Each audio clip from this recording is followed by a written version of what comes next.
हमारी आज की कहानी है गर्व। नीता के आंसू रुकने का नाम नहीं ले रहे थे। अमन उसे समझाया जा रहा था, तुम फिक्र मत करो, तुम्हारे पापा ठीक हो जाएंगे। मैं कल ही टिकट करवा देता हूँ। तुम कुछ दिन पापा के साथ रहो, उनकी देखभाल करो। कल बहुत इम्पोर्टेंट मीटिंग है तो मुझे ऑफिस जाना ही पड़ेगा। सो पिताजी तुम्हें कल ट्रेन में बैठा देंगे। तुम्हारे पापा के साथ साथ तुम अपना और ईशान का भी ध्यान रखना। नीता पैकिंग करने लगी घर जाने के लिए और अमन उसकी ज़रूरत का सामान लेने बाज़ार चला गया ताकि रास्ते में नीता को किसी तरह की तकलीफ़ ना हो और ना ही बेटे को। इसलिए पूरी तैयारी के साथ उन्हें भेज रहा था। तभी सासू माँ पैर पटकती हुई नीता के कमरे में दाखिल हुई। तो तू जा रही है अपने मायके फिर से?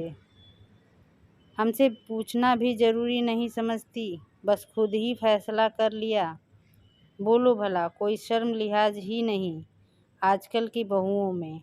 हम तो अपनी सास के पूछे बिना पैर की उंगली तक नहीं हिलाते थे और यहाँ देखो सामान बंधना चालू हो गया।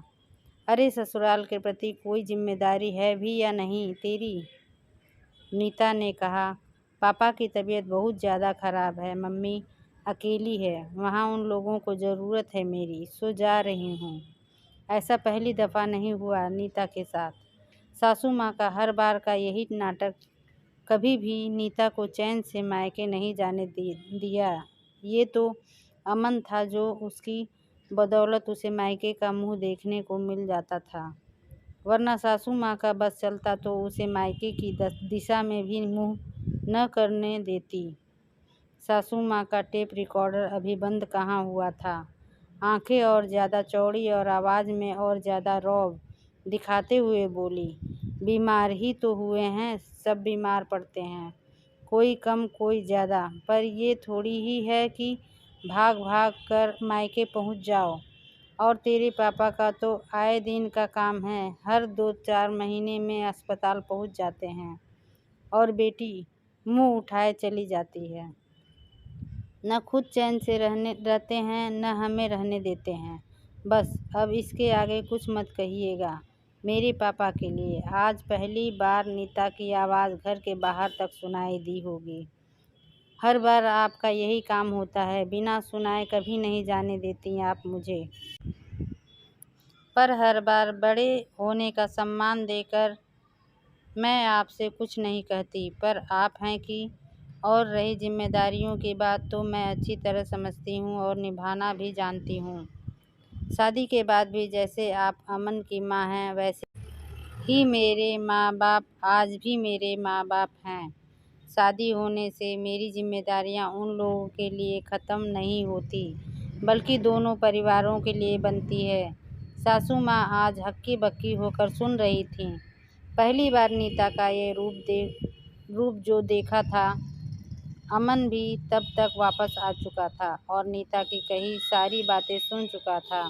सासू माँ ने खुद को संभालते हुए अमन से उम्मीद और शिकायत भरे लहजे में कहा, देख रहा है तू कैसी है तेरी बीवी?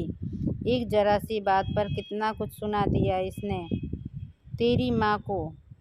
देख ले तू छूट देने का नतीजा। पर माँ, मैंने जो सुना उस हिसाब से तो नीता ने कुछ गलत नहीं कहा।